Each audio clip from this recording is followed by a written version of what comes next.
شاہ Faisal town میں بلاخر council کے اجلاس کا انعقاد کیا گیا اور اس کی صدارت ٹاؤن چیئرمین گوہر خٹک نے کی، جبکہ اس موقع پر وائس چیئرمین طارق محمود کے ساتھ ساتھ کونسل کے تمام اراکین، خواتین ممبر وہ بھی موجود تھے۔ تاہم ہم آپ کو بتا دیں کہ شاہ فیصل ٹاؤن میں بھی ابھی تقریباً 3 یا 4 نشستیں خالی ہیں مخصوص نشستوں کی، اور وہاں پر ان کا انتقال ہو گیا تھا، جبکہ لانڈی ٹاؤن میں 7 نشستیں خالی ہیں مینارٹی ونگ کی، جن کا تعلق جماعت اسلامی سے ہے، ان کا بھی ابھی چناؤ ہونا باقی ہے۔ ماڈل کالونی میں بھی 2 یا 3 ہے، اور جبکہ کورنگی ٹاؤن میں تقریباً 4 مخصوص نشستوں پر ابھی الیکشن ہونا ہے، خالی ہے۔ لیکن شاہ فیصل ٹاؤن میں آج کونسل کے اجلاس میں دھواں دھار اجلاس ہوا، اور ٹاؤن چیئرمین نے واضح طور پر کہہ دیا ہے کہ 19 گریڈ کے کسی بھی افسر کو ہم تنخواہ نہیں دے سکتے، وہ یہاں سے از خود چلا جائے اور کے ایم سی چلا جائے، جہاں مرضی چلا جائے، ہم تنخواہ نہیں دے سکتے چاہے کچھ ہو جائے۔ اور دیگر فیصلے بھی کیے گئے، اور کونسل کے اراکین نے جہاں پر اپنے کچھ مسائل سے بھی آگاہ کیا،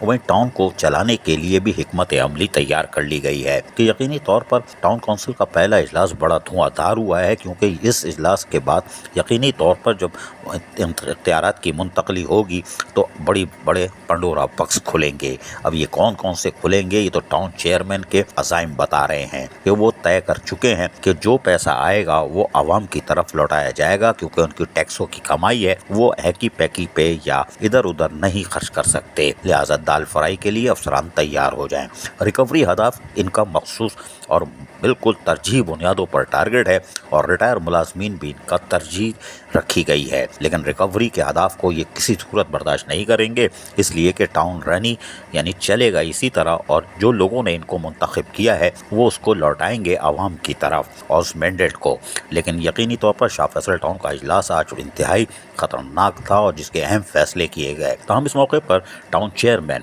گوہر خٹک سے ہم نے کوئی سوال کیا، لیکن انہوں نے جواب کیا دیا وہ بھی ہم سنوا دیتے ہیں، ذرا سنیے کہ وہ ٹاؤن کونسل کے اجلاس کے حوالے سے کیا کہہ رہے ہیں۔ آج ہمارے کونسل کا اجلاس بھی تھا، جس میں ہم نے 2-3 قراردادیں پیش کی ہیں، اور سب نے اس کی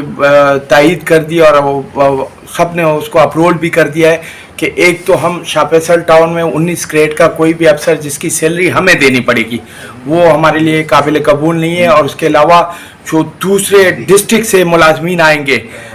فارغ بیٹھے ہوئے ہیں، اور وہ اس چکر میں ہے کہ شاہ فیصل میں جا کے ہم نے سیلری لینی ہے اور سائن کرنے ہیں پر نوکری نہیں کرنی ہے، تو ان کے خلاف بھی کریک ڈاؤن ہے، وہ بھی ایکسیپٹیبل نہیں ہے۔ اور انشاءاللہ آپ جیسے لوگوں کی جب ہماری سرپرستی ہوگی اور آپ ہمیں نشاندہی کریں گے، وہ لوگ جو کام کریں گے وہ اس ٹاؤن میں رہیں گے، جو کام نہیں کرے گا یہ آپ سے وعدہ ہے وہ اس ٹاؤن میں نہیں رہے گا، نہ وہ عہدے پہ رہے گا نہ وہ اس ٹاؤن میں رہے گا۔ اور آپ لوگ کی مدد سے، آپ سوشل میڈیا اور آپ جیسے دوست نشاندہی کریں گے تو اس ٹاؤن کو ہم بہترین اور مثالی ٹاؤن بنائیں گے انشاءاللہ۔ بادشاہ ٹاؤن کونسل کے اجلاس کے بعد ہماری والدہ کے انتقال پر بھی دعائے فاتح خوانی کی گئی، جو کہ 10 جولائی کو انتقال ہوا تھا، لیکن ٹاؤن کونسل کا اجلاس آج ہوا ہے۔ لیکن آج بھی یقیناً گوہر خٹک شاہ فیصل ٹاؤن کے چیئرمین ہو یا وائس چیئرمین طارق محمود یا کونسل کے اراکین، ہم ان کے شکر گزار ہیں کہ انہوں نے کونسل کے اجلاس میں ہماری والدہ کے لیے فاتح خوانی کا بھی اہتمام کیا۔ عزیز عارف، KBS بلدیاتی نیوز کراچی۔ ایسی ہی خوبصورت ویڈیوز فیوچر میں حاصل کرنے کے لیے ریڈ بٹن پر کلک کر کے اور بیل آئیکن کو پریس کر کے ہم سب کے سبسکرائبر بننا مت بھولیے۔